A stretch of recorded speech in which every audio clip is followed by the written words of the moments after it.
Southern California is home to the largest community of Scientologists in the world. That's according to a church spokesperson. The church, which is famously private and protective of its inner workings, maintains its main base of operations in Hollywood. Its international base is in Riverside County.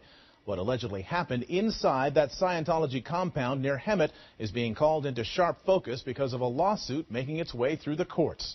Debbie Cook, a former Scientology executive, is being sued for breach of contract for criticizing the church in an email after she signed an agreement promising to remain silent.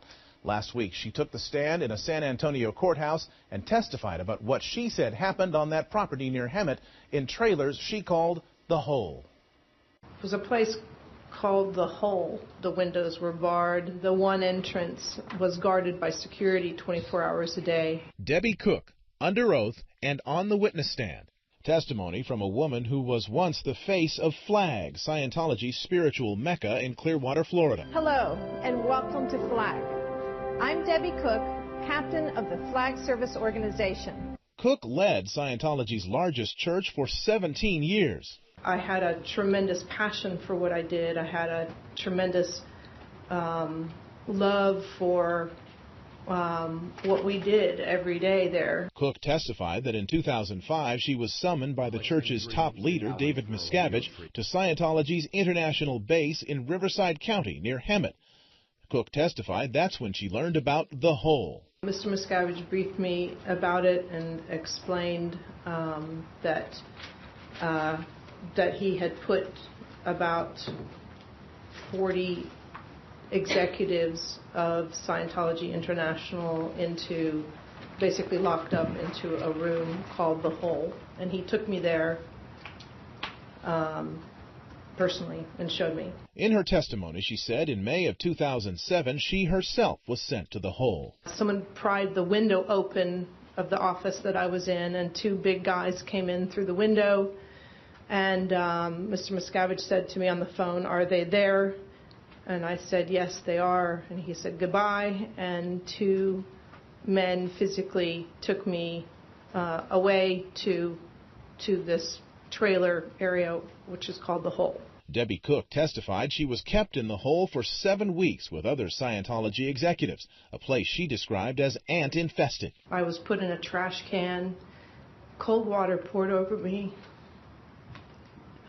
slapped, things like that. And it one time went on for 12 hours. Cook also testified about Scientology leader David Miscavige, saying she saw him physically strike a church executive. I witnessed Mr. Miscavige physically punching in the face and wrestling to the ground another very senior executive at Scientology International level. She testified that on another occasion, Miscavige ordered his secretary to slap her.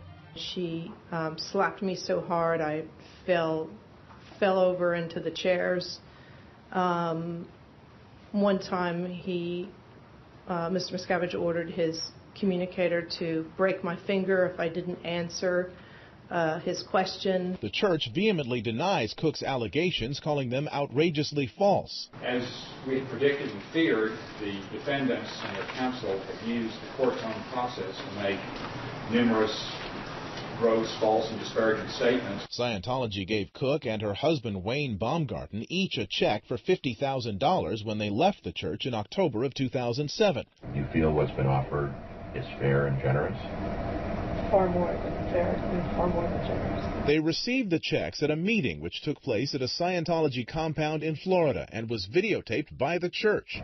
There's the check. Cook and Baumgarten also each signed an 11-page confidentiality agreement in front of Scientology's top attorney, Elliot Abelson. You're doing this voluntarily? I am. No one has made any threats or forced you to do anything? Not at all whatsoever. In the confidentiality agreement, Cook and Baumgarten agreed to waive their constitutional rights to free speech, never utter a disparaging word about the church, and never disclose any information about the church, ever. Debbie Cook's attorney, Ray Jeffrey, argued the contract is unenforceable, that they signed it under duress, something the church's lawyers strenuously denied. We certainly dispute and believe it's totally false that they were subjected to duress and undue influence. If I had refused to sign the agreement, I wouldn't have been able to leave. I would have done anything, basically, at that point. You have family between you and your husband who are Scientologists, and there'll be minimum contact. The lawsuit filed 20 days ago by the church stems from an email critical of the financial practices of the church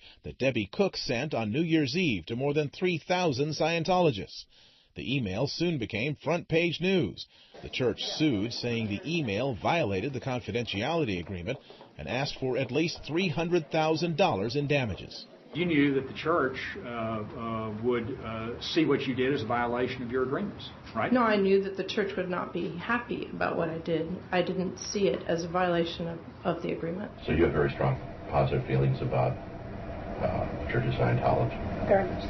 The church says Debbie Cook is now a bitter apostate who has an agenda to disparage and damage the church. But after the hearing, Cook said she still believes in the principles of Scientology. What we've done for the greater good for Scientology and Scientologists. This has definitely not been easy, and it's taken a lot. But we know that this is what's right.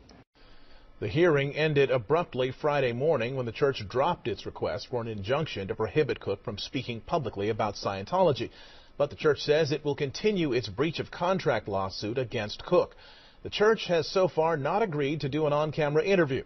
In a statement sent to Eyewitness News late this afternoon, the Church of Scientology said, in part, Ms. Cook and her husband are simply bitter, defrocked apostates attempting to spread falsehoods for personal gain. You can see the church's full statement about Debbie Cook's testimony and the church's video of Cook signing the confidentiality agreement on our website, abc7.com.